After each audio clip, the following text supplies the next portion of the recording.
Next one is calling sequence. Here in calling sequence we are discussing about how the procedure of calling functions and return statement should be done, and what are the parameters that should be placed in an activation record. That thing can be explained in this concept. So here procedure calls are implemented by calling sequence. ఎందుకంటే మనం ఏదైనా ప్రొసీజర్ని call చేసి next ప్రొసీజర్స్ని call చేసినప్పుడు అది ఏ procedure నుంచి ఏ ప్రొసీజర్కి call అయింది, ఆ స్టేట్మెంట్స్ ఒకదానితో ఒకటి రివర్స్ ఆర్డర్లో ఎలా క్లోజ్ అవుతున్నాయని that will be depending upon the calling sequence of particular procedure. So this thing can be explained with the help of a activation records on the stack. అంటే activation records స్టాక్లో store చేసే ప్రొసీజర్ని బట్టి మనకి calling sequence ఎలా inner ఫంక్షన్స్ని outer functions ఎలా ఒకదానికొకటి కమ్యూనికేట్ అయి ఉన్నాయని డిస్కస్ చేయడానికి we are using this concept. That is nothing but a calling sequence. Okay, in calling sequence we can divide total procedure into two parts. That is nothing but A calling procedure, okay, and called procedure. So calling procedure is called caller and calling procedure is called callee. So what is the difference between called procedures, that means calling procedure and called procedure means, so in this example I'll add function. In that one we are using sub function. Okay, so this is caller and this is a calling function.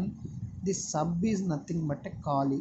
What is the function that should be running by calling this add function is called callee.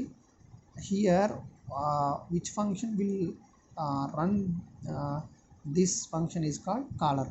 Okay, అంటే ఏదైతే మనం ఫంక్షన్లో నుంచి sub ఫంక్షన్ని call చేస్తామో ఆ main ఫంక్షన్ని caller అంటారు, సబ్ ఫంక్షన్ని కాలీ అంటారు. సో వాటి మధ్య ఈ యాక్టివేషన్ రికార్డ్ని స్టోర్ చేసుకున్నప్పుడు ఆ పొజిషన్ రన్ టైంలో ఎలా ఉంటుంది అన్నది డిస్కస్ చేయడానికి we are using this calling sequence.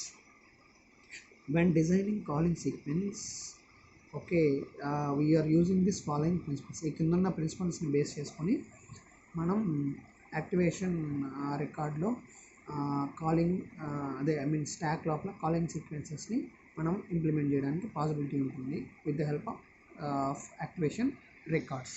The first one, the first point, values communicated between caller and callee are generally placed at beginning of callee's activation record. అంటే కాలర్కి అంటే main ఫంక్షన్కి సబ్ ఫంక్షన్కి communication కోసం యూజ్ చేసే values ఏవైతే ఉంటాయో వాటిని ఒకే sub function యొక్క బిగినింగ్ ఆఫ్ యాక్టివేషన్ రికార్డ్లో మనం వాటిని ప్లేస్ చేస్తాం. సో ఎగ్జాంపుల్ ఇక్కడ చూసామంటే పారామీటర్స్ అండ్ రిటర్న్ వాల్యూస్, ఇవి రెండు ఏంటంటే సబ్ ఫంక్షన్కి మెయిన్ ఫంక్షన్కి కమ్యూనికేషన్కి నీడ్ కాబట్టి వాటిల్ని మనము బిగినింగ్ ఆఫ్ యాక్టివేషన్ రికార్డ్లో యూజ్ చేస్తాం. అంటే ఇవి రెండు మెయిన్ ఫంక్షను, ఓకే, ఇది సబ్ ఫంక్షన్. ఈ main function sub function communicate అవ్వడానికి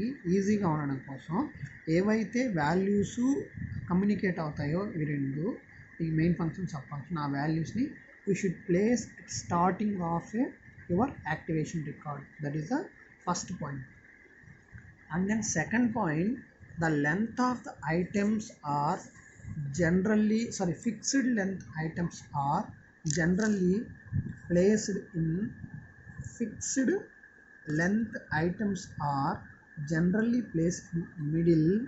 These items include control link, access link and machine status field. అంటే ఏవైతే మనకి ప్రోగ్రామ్ రన్ అవుతున్నా చేంజ్ అవ్వకుండా ఫిక్స్డ్గా ఉంటాయో అటువంటి ఫీల్డ్స్ ఏమైతే ఉన్నాయో వాటిని మనము it will be taking middle of the activation record. Simple example control link, అది పేరెంట్కి చైల్డ్కి లింక్ యాక్సెసింగ్ కోసం. నెక్స్ట్ యాక్సెస్ లింక్, అది కూడా పేరెంట్కి చైల్డ్కి లింక్ యాక్సెసింగ్ కోసం. And third one saved machine status, అంటే ప్రోగ్రామ్ ఇక్కడ నుంచి స్కిప్ అయినప్పుడు ఆ స్టేజ్ని సేవ్ చేసుకునే దానికోసం. ఇవన్నీ ఏంటంటే ప్రోగ్రామ్ రన్ అవుతున్నా ఇట్ షుడ్ నాట్ చేంజ్, కాబట్టి అలాంటి ఫిక్స్డ్ టైప్ ఆఫ్ కంటెంట్ ఏదైతే ఉందో దాన్ని యాక్టివేషన్ రికార్డ్లో మిడిల్ పోర్షన్లో తీసుకుంటాం. ఇక్కడ కూడా చూడండి, ఇది యాక్టివేషన్ రికార్డ్లో మిడిల్ పోర్షన్లో తీసుకుంటాం. ఇది పేరెంట్, ఇది చైల్డ్ యాక్టివేషన్ రికార్డులో మిడిల్లో తీసుకున్నాం, పేరెంట్లో కూడా మిడిల్లో తీసుకున్నాం. అంటే ఏవైతే చైల్డ్కి పేరెంట్కి కమ్యూనికేషన్కి పాసిబుల్ వేరియబుల్స్ ఉంటాయో వాటిని స్టార్ట్ ఆఫ్ ది చైల్డ్ ఫంక్షన్లో తీసుకుంటాము. ఏవైతే ఫీల్డ్స్ అవి ఫిక్స్డ్ లెంత్ చేంజ్ అవ్వకుండా ఉంటాయో ప్రోగ్రామ్ రన్ అయినప్పుడు కూడా వాటిని middle of the every activation రికార్డ్లో మనం ఇండికేట్ చేస్తాం అన్నమాట. Okay, next and third point, so items whose size may not be known early or placed at the end of the record. అంటే ప్రోగ్రామ్ని మనం రన్ స్టార్ట్ చేసేటప్పుడు, అంటే కంపైల్ చేసేటప్పుడే మనకి కొన్ని వేరియబుల్స్ యొక్క వాల్యూస్ కానీ ఓకే సైజెస్ కానీ మనం ఏవైతే వాటిని ప్రిడిక్ట్ చేయలేము, అంటే ప్రోగ్రామ్ స్టార్ట్ అయినప్పుడు వాటి వాల్యూ వాటి సైజ్ ఇంక్రీజ్ అవుతుందని మనం అనుకుంటాము. అంటే రన్ టైంలో కానీ కంపైల్ టైంలో మనం వాటి సైజెస్ని మనం ఐడెంటిఫై చెయ్యలేము. అటువంటి ఫీల్డ్స్ ఏవైతే ఉంటాయో వాటిని మనం ఇక్కడ మనం at the end of the activation రికార్డ్లో యూస్ చేస్తాం అనమాట. సో అవి ఏంటంటే టెంపరీ వేరియబుల్స్, ప్రోగ్రామ్ రన్ అయినప్పుడు మాత్రమే అక్కడ ఎన్ని టెంపరీ వేరియబుల్స్ వాటి డేటాని షేర్ చేసుకుంటాం. నెక్స్ట్ లోకల్ డేటా కూడా ఆ పర్టికులర్ ప్రోగ్రామ్ రన్ అయ్యి అది ఎగ్జిక్యూషన్ కంప్లీట్ అయిన సిచ్యువేషన్లో రన్నింగ్ అయ్యేటప్పుడు మాత్రమే మనం ఆ లోకల్ డేటాలో ఏ వేరియబుల్స్ తీసుకున్నామో అన్నది మనం ఐడెంటిఫై చేయాలి. సో అలాంటి ఫిక్స్డ్ సైజ్ ఏమన్నా వేరియబుల్స్ ఉంటే, సో అది నాట్ ఫిక్స్డ్ సైజ్ అంటే వేరియబుల్ టైప్ ఆఫ్ థింగ్స్ ఏమన్నా ఉంటాయి, అంటే ప్రోగ్రామ్ రన్ అయ్యే దాన్ని బట్టి చేంజ్ అయ్యే టైప్ థింగ్స్ ఏమన్నా ఉన్నాయి అంటే అటువంటి field should be maintain at last stage of your activation record. So మొత్తం 7 ఫీల్డ్స్ ఉన్నాయి. పారామీటర్స్ రిటర్న్ ఫస్ట్ ఇండికేట్ చేస్తాము, access link, control link, saved machine status should be middle, and temporary variables local variables should be at the end of the your activation record. Okay, and we must locate the top of the stack pointer. So ఇందులో why we are using top of the stack pointer అంటే మనము ఆ particular ఏదైతే record రన్నింగ్లో ఉంటుందో that should be in top of the stock. Top of the స్టాక్లో కూడా ఏవైతే పాయింటర్స్ వేరియబుల్స్ ఉంటాయో వాటిని టాప్ ఎస్పీ అనే ఆ పర్టికులర్ అంటే టాప్ లోపల మనకి ఆ పర్టికులర్ లింక్ వేరియబుల్స్ ఎక్కడైతే ఉంటాయో వాటిని ఇండికేట్ చేయడానికి ఇక్కడ మనం టాప్ ఎస్పీ అని ఒక స్పెషల్ పాయింటర్ని కూడా తీసుకున్నాం. దిస్ ఇస్ ద టాప్, ఈ మొత్తం ఎలిమెంట్ మొత్తం టాప్. ఓకే, టాప్ లోపల పర్టికులర్ ఈ లింక్స్ ఏమైతే ఉంటాయో వాటిని మనం టాప్ ఎస్పీ కింద అనదర్ ఇంకొక లింక్ని యూస్ చేసి మనం వాటిని ఇండికేట్ చేస్తాం. సో ఇప్పుడు మనము కాలీ సీక్వెన్స్ అంటే కాల్ చేసేటప్పుడు మనం ఇండికేట్ చేస్తాం. This is the activation record of caller, అంటే ఇది మెయిన్ ఫంక్షన్ ఉంది, ఇది సబ్ ఫంక్షన్.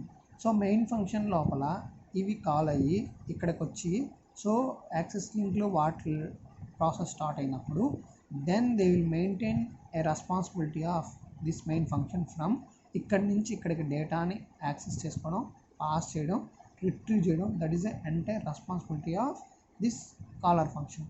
సో ఇక్కడి నుంచి వాల్యూస్ని ఇక్కడికి పాస్ చేసి ఇది ఎగ్జిక్యూషన్ స్టార్ట్ అయ్యేంత వరకు this entire responsibility of caller.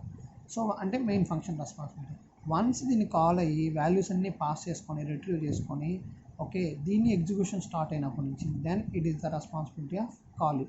అంటే ఇక్కడ ఫంక్షన్ని స్టార్ట్ చేసి variables parameter return value store చేసుకొని నెక్స్ట్ అక్కడి నుంచి ఎప్పుడైతే సబ్ ఫంక్షన్ ఇక్కడ కాల్ అవుతుందో వాటి యాక్సెస్ని సేవ్ స్టేటస్ మొత్తాన్ని సేవ్ చేసుకొని అక్కడి నుంచి స్కిప్ అయిపోయి సో ఇక్కడ మనం ఏదైతే వాల్యూని పాస్ చేసామో వాటిని ఇక్కడికి ప్రాసెస్ చేసి మెయిన్ ఫంక్షన్లోంచి సబ్ ఫంక్షన్కి ఆ వాల్యూస్ మళ్ళీ పారామీటర్స్ అన్నీ సెట్ చేసుకొని తర్వాత ఎగ్జిక్యూషన్ ఎప్పుడైతే స్టార్ట్ అవుతుందో అప్పటి వరకు responsibility of caller function, main function responsibility.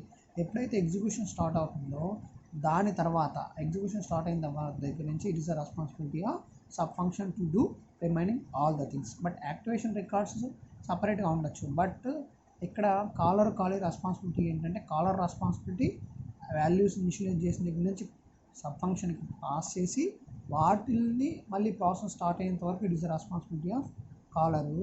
దాని తర్వాత it is the responsibility of callee. Okay, this is the difference between caller and callee responsibility. So now we are discussing about the responsibilities of caller and callee here. So the calling sequence and its division between caller and callee as follows. First one, so caller responsibility ఎంత వరకు అంటే evaluate the actual parameters, అంటే actual పారామీటర్స్ని first define చేసుకొని తర్వాత caller stores the return address and bold value of top SP in activation record callee. అంటే చూడండి, ఇక్కడ main function పారామీటర్స్ని return వాల్యూస్ని స్టోర్ చేసుకుంటుంది. అక్కడి నుంచి ఓకే సబ్ ఫంక్షన్కి దీన్ని యాక్సెస్ లింక్ని తర్వాత కంట్రోల్ లింక్ని సేవ్డ్ మిషన్ స్టేటస్, అంటే ఈ మిషన్ స్టేటస్ ఎక్కడికి సేవ్ చేసుకొని అక్కడి నుంచి కంట్రోల్ బ్రేక్ అయ్యి నెక్స్ట్ ఇక్కడికి మూవ్ అవుతుంది. దీనిలో ఇక్కడ పారామీటర్స్ని రిటర్న్ వాల్యూస్ని స్టోర్ చేసుకున్నంత వరకు responsibility of caller. So that should be indicated here. So caller evaluates the actual parameters.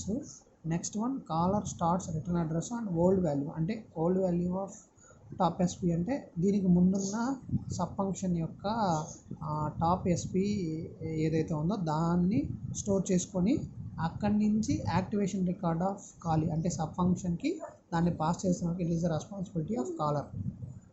Next callee saves the register value and other status information, ఎందుకంటే ఇది ఏ మెయిన్ ఫంక్షన్ నుంచి స్టాప్ చేసుకొని సబ్ ఫంక్షన్కి వచ్చిందో ఆ ఇన్ఫర్మేషన్ స్టోర్ చేసుకొని అక్కడి నుంచి ఇంకా కాలీ initialise the local values and starts with